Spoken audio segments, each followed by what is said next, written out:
अस्सलाम वालेकुम। शऊर के जिन ने आज कहा कि सोने नहीं दूंगा, पीआईए नीलाम होने के दर पे है और तुम्हारा रावी चैन ही चैन दिख रहा है। भोले जिनको समझाया कि तुम क्यों इतना सेंटी हो रहे हो। पाकिस्तान एक गरीब मुल्क है जिसकी आधे से ज्यादा आबादी तो जेलों में है। जो काम करने वाली आबादी, जो नौजवान तबका है, वो तो सारा जेलों में है। बाकी जो है वो छापों के डर से इधर उधर भागता फिरता फिर रहा है। कुछ जो है वो मुल्क छोड़ के चले गए हैं। मुल्क का सरबराह, जब घर का सरबराह निकम्मा हो और घर वालों पे ध्यान ना देता हो, तो घर का किचन चलाने के लिए इसी तरीके से घर का साजो सामान बेच के ही गुजारा किया जाता है। तो उसमें इतनी बड़ी बात क्या हो गई है। आगे से गुस्सा होकर मुझे कहता है कि सिर्फ बोली लगने की बात नहीं है, जिन्होंने बोली लगाई है वो खुद पता है कितने बड़े क्रिमिनल है। ब्लू वर्ल्ड सिटी वालों ने लाखों जो कनाल की जो जमीन है रावलपिंडी में, वो उन्होंने बेची है, जिन जमीनों पे प्लॉट भी नहीं था। 200 से ज्यादा मुकदमा तो उनके ऊपर इकदाम कत्ल के हैं। फिर उसको कहा कि भाई, शऊर के जिन हो तुम। भला हलाल की रोजी कमाने वालों के पास कभी इतनी औकात होती है, उनका उनका इतना हौसला होता है कि अरबों खरबों की बोली लगाएं। ओनली ब्लैक मनी टॉक्स बाबा। बाकी जो गरीब तबका है, जो मिडिल क्लास है, वो तो टैक्स और घरेलू बिलों में ही खर्च होकर रह जाते हैं। उनको तो ये वाली सोच भी नहीं चूके गुजर सकती।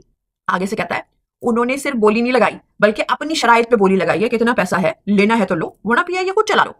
और इस पर भी उन्हें खाना खिलाकर रुखसत किया। तो फिर उसको कहा कि शुक्र करो एक ही पार्टी मंजूर नजर थी, अगर बहुत सारी होती तो टैक्स का मजीद पैसा उनके कयामत पे लग जाता सके। अब जिनको मेरी बातों पे गुस्सा आने लगा, कहता है ओवर एक्टिंग ना करो और मेरे शऊर को इस्तेमाल करो। खांसा पे केस है तोशाखाना का, और उसी केस की पादाश में वो 1 साल से ज्यादा अरसे से जेल में है कि उन्होंने तोहफा लिया।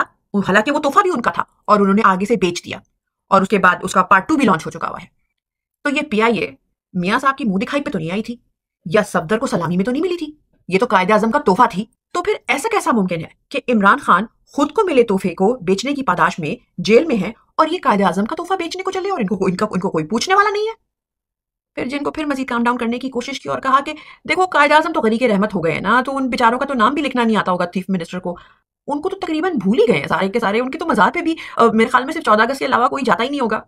आगे से जिन जोर से हंसा और कहता है, लेकिन 9 मई की कहानी में तो उनका नाम खूब इस्तेमाल हुआ था। उनसे मोहब्बत का भी बहुत इजहार किया गया था। उनका घर भी इस्तेमाल हुआ था, और उनके घर की बेहुरमती की पादाश में बिना सबूत, महज इल्जाम में कितने सारे लोग गुज़िश्ता 1 साल से ज़ायद जेल में हैं, जिनकी कोई दाद फरियाद करने वाला नहीं है।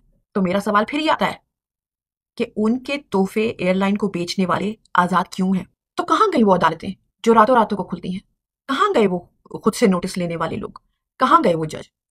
आपने ये देख तो लिया होगा कि पावर में रहते हुए बंदा हो सकता है भूल चूक कर जाए वो अपनी जिम्मेदारियों से, लेकिन एक वक्त आता है जब हर कोई रिटायर होता है और हर चीज का उसको जवाब देना पड़ता है, एक दुनिया की अदालत में, एक अल्लाह की अदालत में। तो कायदे आजम के तोहफे को बेचने पे इससे पहले कि आका दुनिया में भी हिसाब हो और आखिरत में भी, बराहे मेहरबानी कायदे आजम का तोहफा बेचने वालों के ऊपर भी कोई नोटिस ले लें। यह सवाल यकीनन आपके शऊर के जिन भी आपको कर रहे होंगे, और अगर आपके जिन आपको सोने नहीं दे रहे, तो अल्लाह के हुजूर गिड़गिड़ा के दुआ करें कि अल्लाह ताला जल्द अज जल्द इमरान खान को अपने लोगों में वापस भिजवाएं, ताकि इस मुल्क में आइन और कानून की बालादस्ती हो और कायदे आजम को उनका सही और जायज़ मकाम और इज्जत मिल सके। पाकिस्तान जिंदाबाद।